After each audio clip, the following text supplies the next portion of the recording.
sasakyan naman tayo. Pag nasasakyan tayo, saan tayo pupunta? Ngayon is adventure. Pupunta tayo sa Motarone, kung saan may snow. Bago pumasok ang mga bata bukas. O, diba? Perfect! Dahil dito ay holiday, it's January 6, holiday dito, Three Kings, sineselebrate nila yon. So, pupunta tayo at wala naman tayong gagawin sa bahay.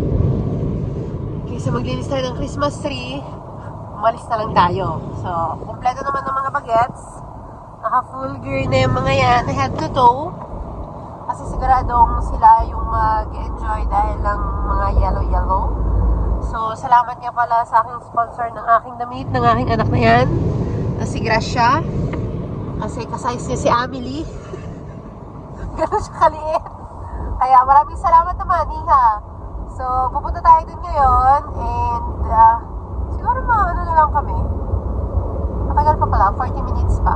Pero mga hindi naman ito ganun kalayo sa bahay. Kaalis lang talaga namin sa bahay. Siguro mga 1 hour lang to. Pakita ko sa inyo yung mga mountain. Sobrang yellow na talaga. So, toll gate ngayon. Kasi kuha kami ng ticket. Tapos kung saan kami lalabas, doon na lang namin yung babayaran. Ganun dito. Ito rin yung daan na dinadaan namin pag pupunta kami ng mountain. Kung naalala nyo every summer. Dito din kami dumadaan. Hindi ko buwan. Isa. Short ha? Oo. So yan. Yan siguro yung bundok na pupuntahan namin. Kasi hindi pa talaga kami nakakapunta ng bundok pag sa inverno dito. Lagi kami pupunta pag summer. Per winter, hindi naman kami nakakapunta.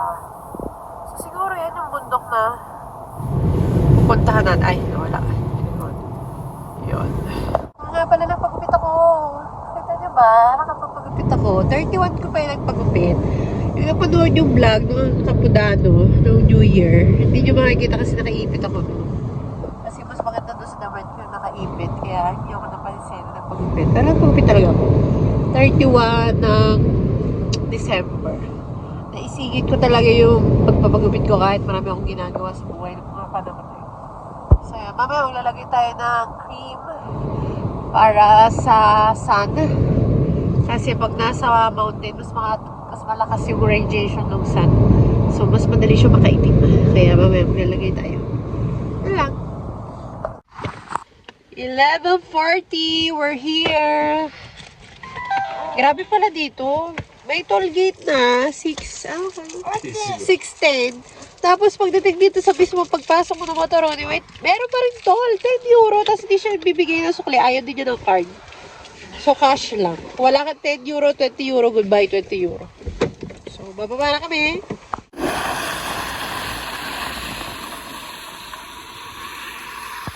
Ay, visto? Yan. Kaya Amelie laging... No, hindi hinahawakan. Kaya, yan. No. Aspetta, che c'è il bambino. Tingnan mo yung bata, hindi rin maintindihan pa. Oh, dai. Vai, sì. Aspetta che... Pronti, adesso andiamo. Ate, wala akong nakitang video. Ha? Stavo facendo... Ha già frenato! Oh, dai. Dai. Allora dove sta qua? Dai. Dai.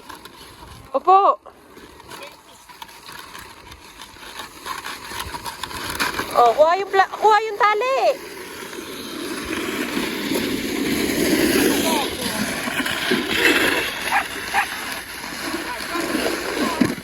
At ame.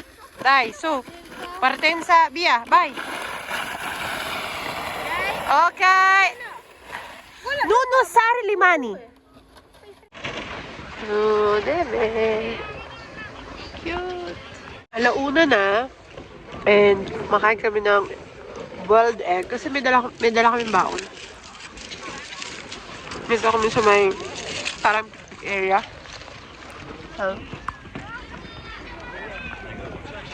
May dala kami mga tinapay. So, kakain muna kami. At ito ang aming view habang kami kumakain.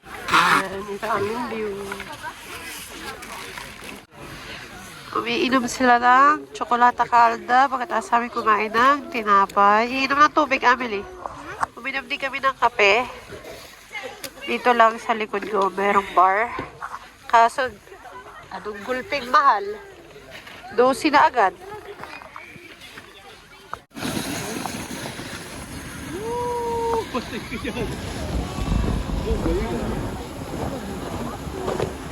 Galing niya ating mag-drive. Baka ay kayo madala. This is my slide.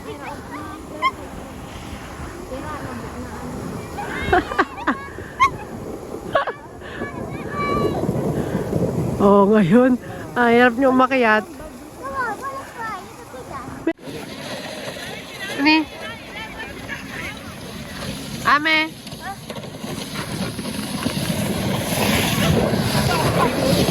Dumating na rin si Grace, si Ansel, si Milan.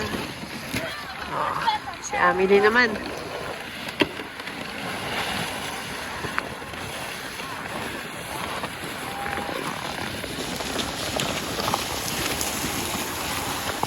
Galing na yung aking iyakin kanina, oh.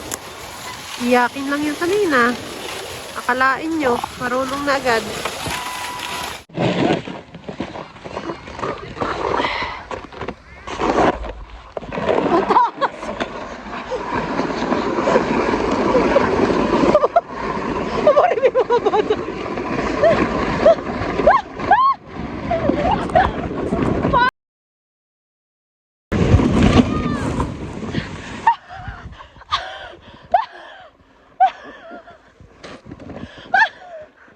Kumarin, Fredo. Sakit ako.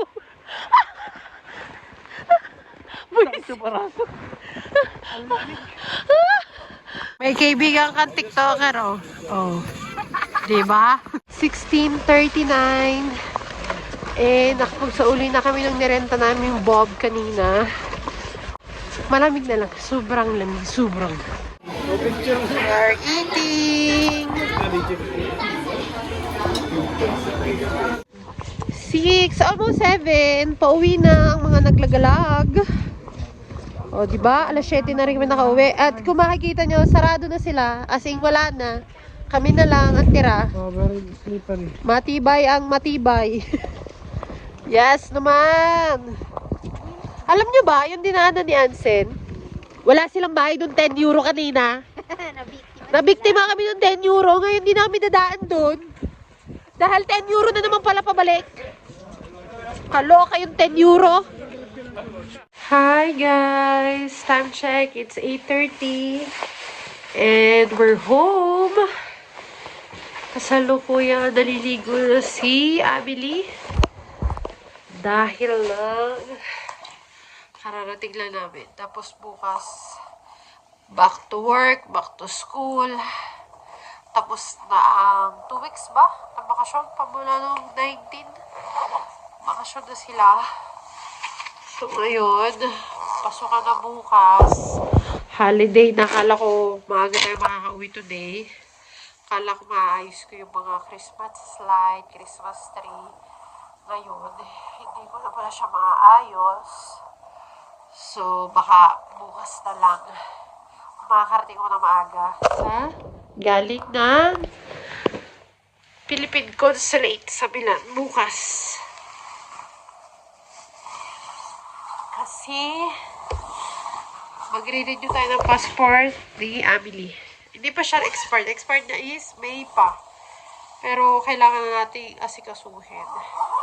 Wala tayo pasok bukas sa hapon. Ito na yung vlog. Magbibihis lang kami, mag-shower, liligo. Kung sino maliligo, ayusin ko yung mga dala namin. At magpahinga tayo ng maaga kasi bukas tayo lahat ay may pasok. So, thank you guys for watching. Sana nagustuhan nyo itong aming holiday. Yun naman yung mga bata. Yun ang importante. Nag-enjoy sila, nakakain sila.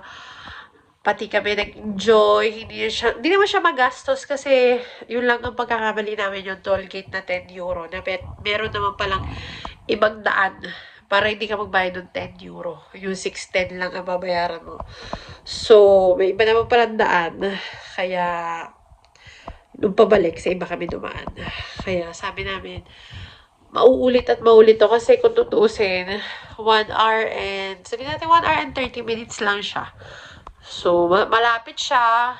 Tapos, hindi naman walang bayad ng parking.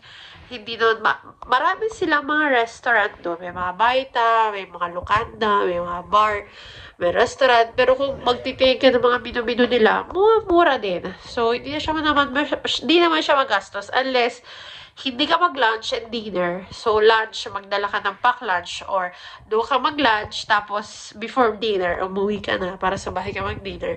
Hindi ka masyado magagastusan. Kasi syempre, Monday, medyo pricey siya. Pero, depende na rin naman yung kung ano kakainin nyo. So, hindi naman siya masyadong magastos. Hindi rin naman masyadong sa gas. Kaya, okay na okay. 2026. I hope this year will bring us more success in life. Good health for my family and friends. Alam ko, the past year, di naging madali para sa akin at sa aking pamilya. At ito'y patuloy na nangyayari. Pero naniniwala pa rin ako na ang Diyos ang may dahilan ng lahat ng ito. Time will come in His way na maaayos din. Pero sisiguraduhin ko na this year, uunahin ko muna ang aking sarili. Yung peace of mind ko para maging mabuti akong tao. Kasi nga may kasabihan, madaling maging mabait, pero hindi madali maging mabuti. Hi, thank you for watching. See you at the next one. I hope you like it. Please subscribe to our YouTube channel, The Carriedos. See you soon at the next one. Be good. Bye-bye. Please take good care of yourself.